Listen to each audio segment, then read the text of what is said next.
तो तीसरे पाठ में जो दो तीन बातें विशेष थी, उनमें एक बात तो ये विशेष थी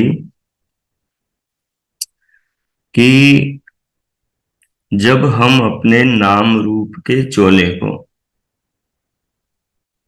एक तरफ रख देते हैं चिंतन के द्वारा, चिंतन के द्वारा जब हम चिंतन करते हैं कि मेरी जो समाज में वर्तमान पहचान है अब तक की, वो पहचान आखिर है क्या, तो विचार करने से ये स्पष्ट निकल करके आता है कि वो पहचान नाम की है, रूप की है, संबंधों की है, कार्यों की है, और वो सारी पहचान का आधार मेरा ये शरीर है, वर्तमान शरीर है। अब अगर इस वर्तमान शरीर को एक तरफ कर दिया जाए तो फिर मेरी पहचान क्या है? फिर जो पहचान बचेगी वो हमारा शरीर के अतिरिक्त जो स्वरूप है, शरीर के अतिरिक्त जो भी हम हैं, वो हम रह जाएंगे। अब शरीर के अतिरिक्त शरीर एक नहीं, शरीर दो है, वैसे तीन है। तो शरीर, पहला शरीर स्थूल शरीर, दूसरा सूक्ष्म शरीर है। तो सूक्ष्म शरीर में सारा अंतकरण आ जाता है, वो सारे पार्ट आ जाते हैं, वो सारे उपकरण आ जाते हैं जिनसे हमारा चिंतन होता है। हम सोचते, समझते, देखते, सुनते, बोलते, जीते, जीवन को अनुभव करते हैं।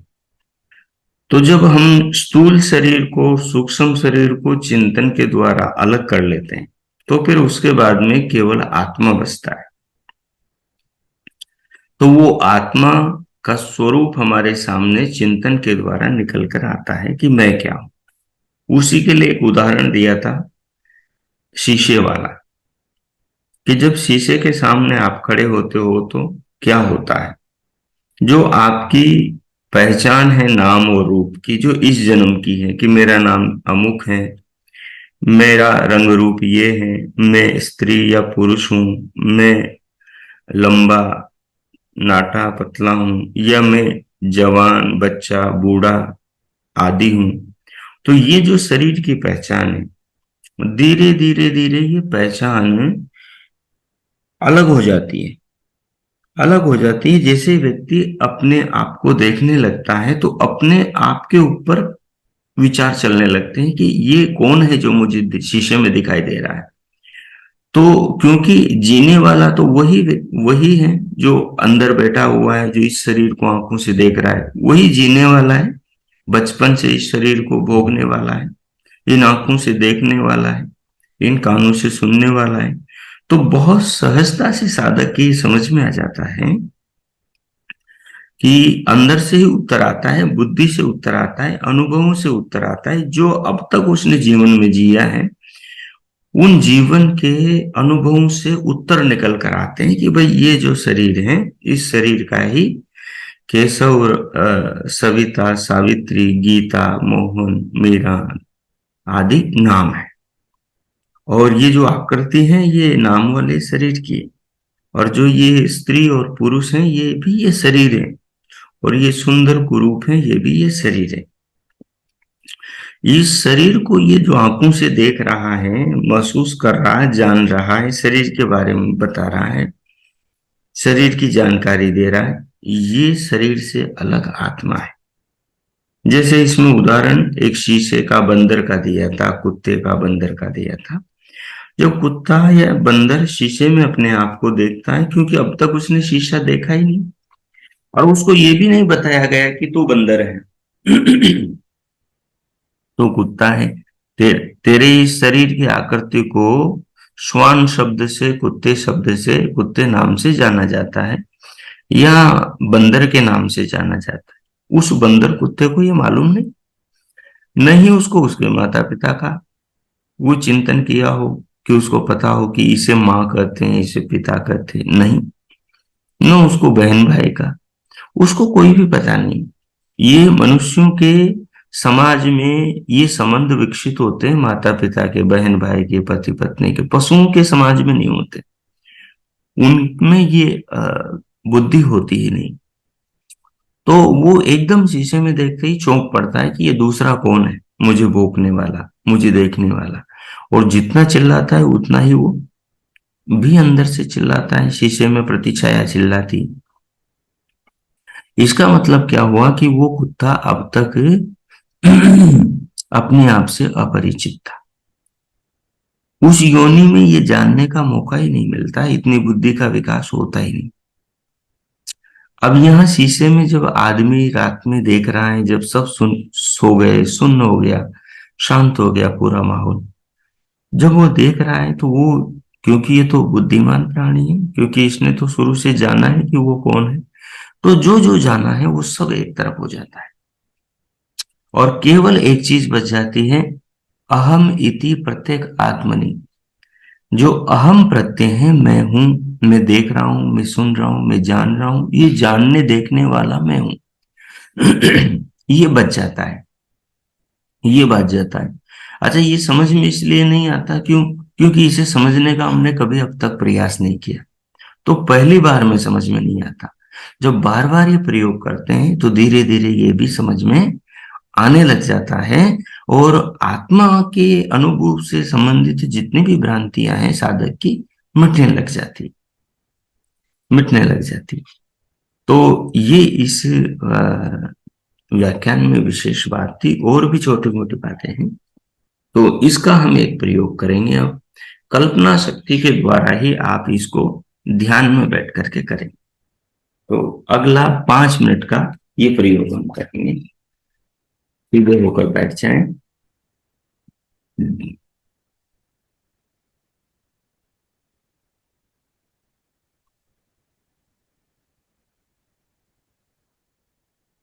कमर, पीठ और गर्दन को सीधा करें।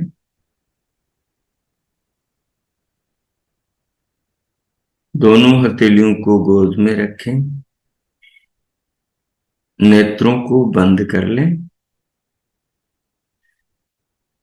3-4 बार लंबे गहरे श्वास प्रश्वास धीरे धीरे लें, रोकें और छोड़ें।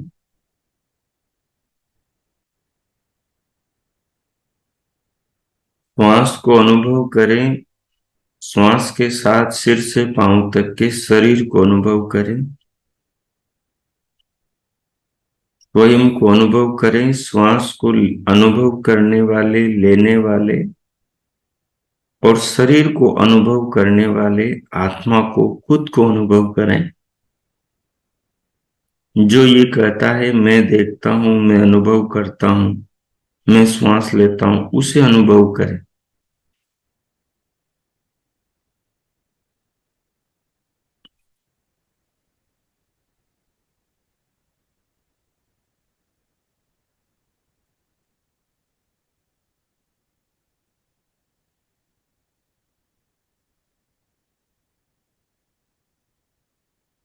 जब आप श्वास लेते हुए ये अनुभव कर रहे हो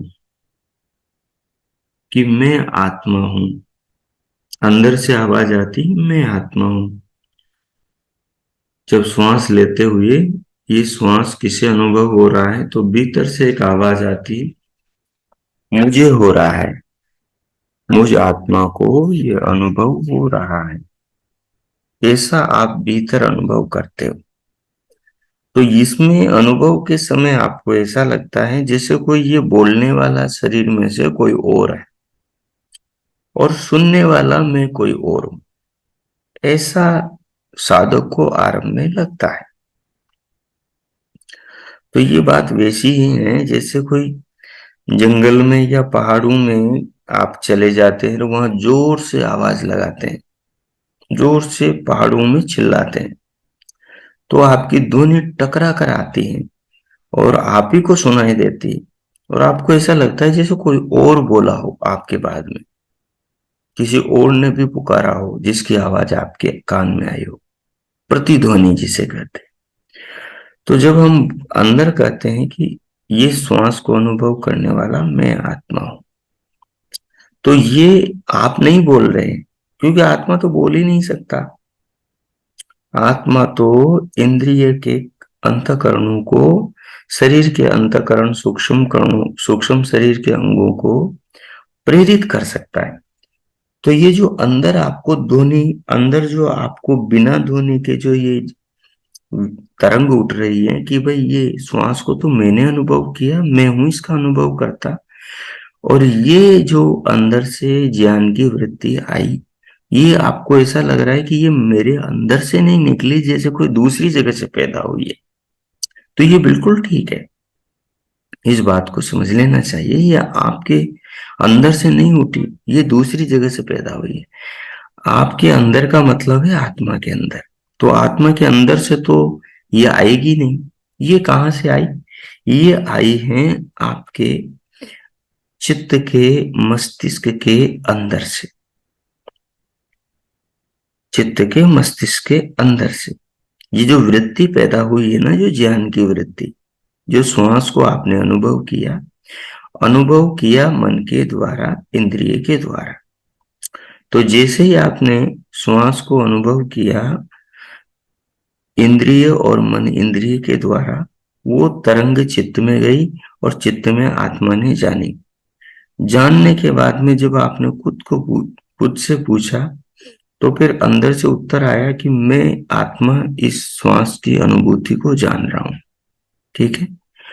तो ये जो आत्मा ने जाना, तो ये जो ज्ञान की वृत्ति बनी, इसी वृत्ति इसी वृत्ति को दोहराया गया है, इसी वृत्ति को दोहराया गया है, और आत्मा ने इस वृत्ति के दोहराने को जाना है। तो ये जो ज्ञान हो रहा है, ये चित्त में हो रहा है। ये ज्ञान वृत्त्यात्मक ज्ञान है। ज्ञान से जानने वाला हमेशा अलग होता है। चित्त में वृत्ति चलती है और जानने वाला चित्त से अलग दूर बैठा हुआ है। जानने वाला कोरा दृष्टा है। तो इसलिए ये जो आपको अनुभव होता है, मैं आत्मा हूं, लेकिन ऐसा लगता है कि जैसे मैं आत्मा हूं, ये कोई दूसरा बोल रहा है, और ये जानने वाला कोई दूसरा है। ये जो आपको यहाँ जो भिन्नता दिखाई देती है, इस पर गहराई से विचारेंगे तो स्पष्ट हो जाएगा कि ठीक बात है, जानने वाला तो दूसरा है, जो दूर बैठा हुआ दिखाई दे रहा है, प्रतीत हो रहा है, और जो ये आवाज आ रही है, ये चित्त की आवाज है, ये ध्वनि नहीं है, ये मानसिक वृत्ति है, तो ये चित्त की। तो यहां से ये अंतर स्पष्ट हो जाएगा। तो अब इस अंतर को भी ध्यान में रखते हुए, काल्पनिक रूप से आप मानो रात के 10 बज रहे हैं, धीरे धीरे 11 बज गए, घर के सब बच्चे सो गए, जो उछल कूद करते थे, शोर करते थे, पूरे घर को सिर पर उठाते थे, सारे बच्चे सो गए। धीरे धीरे सब बड़े भी सो गए, सब लोग सो गए। अब चुपके से आप कोई 11 बजे बिस्तर से उठे, सारे घर में अंधेरा है, और अपने जहां शीशा लगा है, वॉश बेसिन के पास में लगा है या स्नानागार में लगा है, चले गए।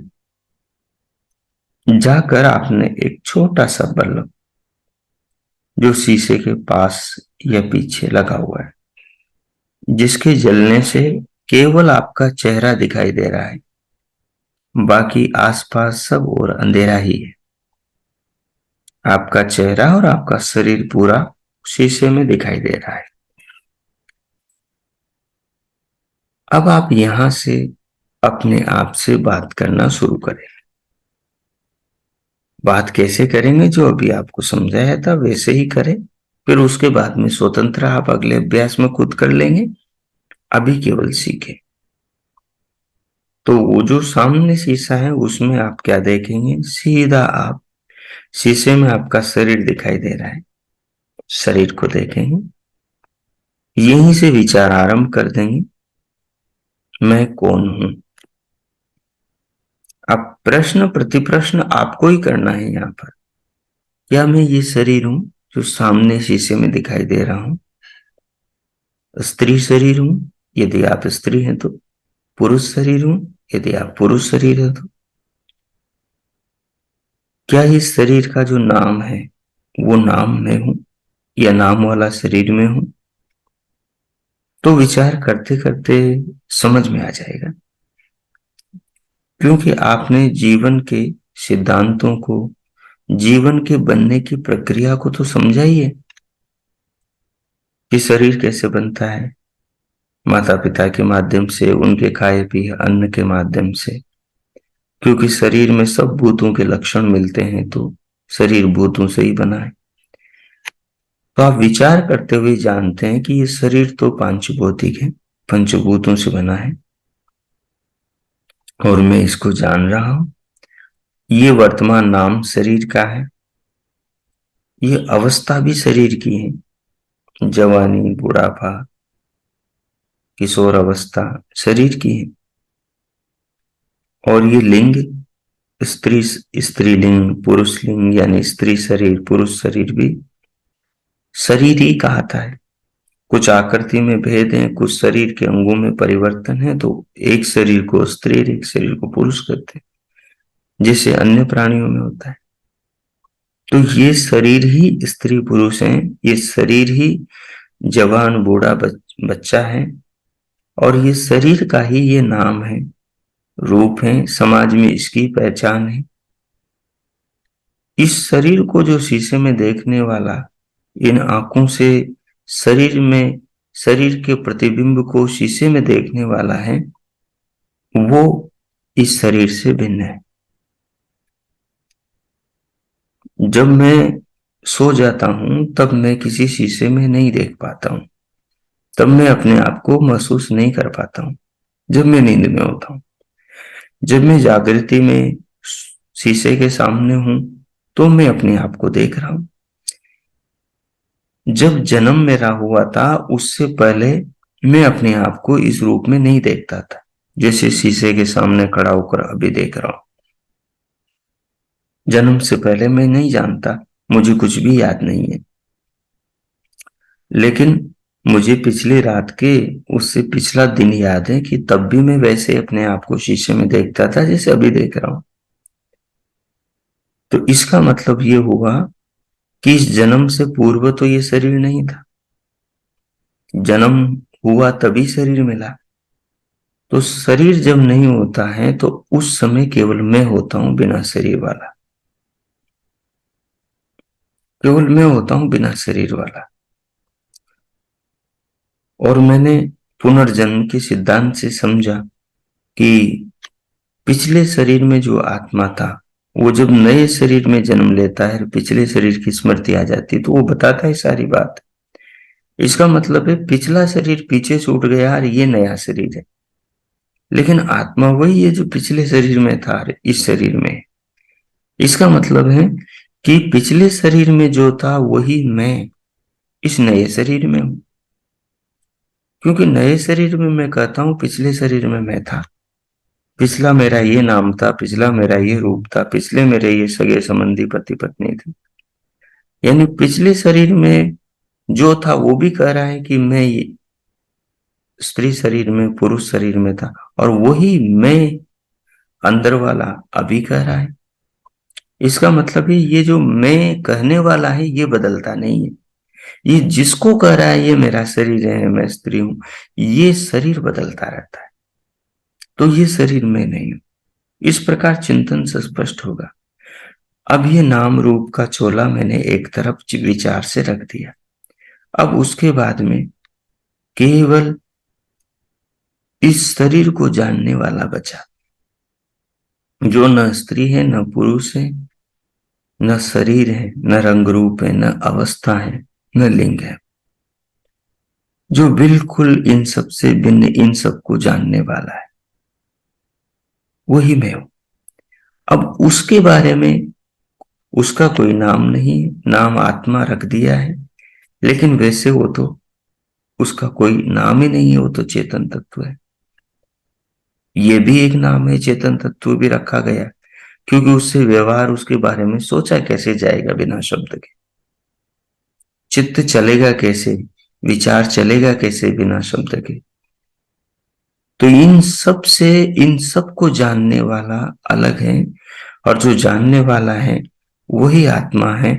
और उस आत्मा में से कोई चीज निकलती है और उसमें जाती नहीं। उस आत्मा के अंदर कोई होठ नहीं, कोई दिमाग नहीं, कुछ नहीं। वो तो केवल केवल एक चेतन निराकार तत्व है। तो जो अभी आपने समझा है, इसको अब आप अपनी स्मृति के आधार पर 5 मिनट इस पर आप विचार करें, और तब तक मैं मौन होता हूं। इस स्मृति को धारण करें, इसे समझें, और फिर एकांत में जब आप करेंगे, तब आपकी स्वयं की जो अनुभूतियां होगी, वो आपको पूरी तरह एक नया अनुभव कराएगी।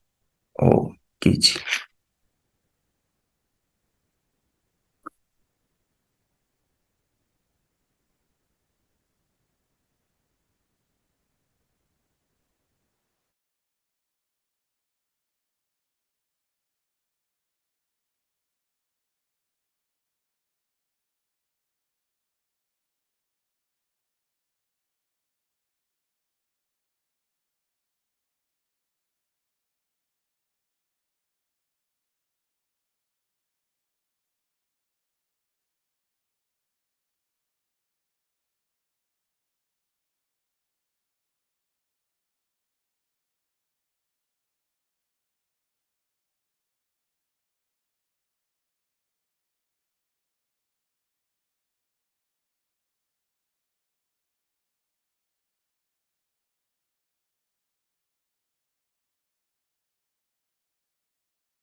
इस प्रकार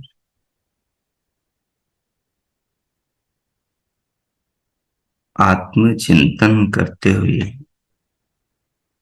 आत्म स्वरूप पर आध्यात्मिक चिंतन करते हुए, ध्यानमय चिंतन करते हुए जो आपने समझा, महसूस किया, उस भाव को आत्मसात करें और इसे करते रहने की अपने भीतर भावना जगाए, उसके लिए संकल्प करें और इस अवसर को प्रदान करने वाले, जीवन देने वाले, शरीर बनाने वाले, संसार के निर्माता, विधाता, परमपिता परमात्मा का धन्यवाद करें। उनके प्रति अपने हृदय में श्रद्धा, आस्था, कृतज्ञता, धन्यवाद की भावना अनुभव करें, भक्ति के भाव अनुभव करें।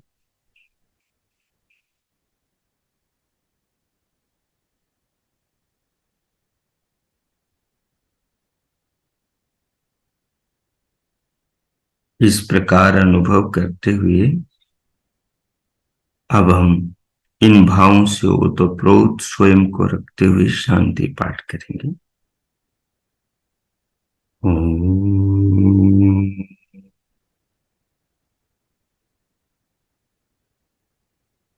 ओम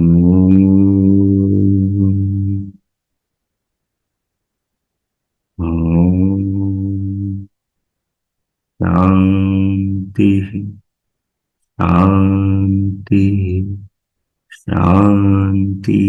ओम ओम। आज का आप सबका दिन शुभ हो, मंगलमय हो। प्रभु सबका मंगल करें, सबके लिए बहुत बहुत मंगल कामनाएं, शुभकामनाएं। इति ओम। अब दोनों हथेलियों का परस्पर घर्षण करें, उषण हथेलियों से पूरे मुखमंडल का स्पर्श करें और फिर उंगलियों के मध्य से पलकें खोलते हुए भीतर से बाहर स्क्रीन पर आ जाए। सहज हो जाए, सहज हो जाए। और अब आप में किन्हीं को कुछ पूछना हो तो पूछ सकते हैं, उनका स्वागत है।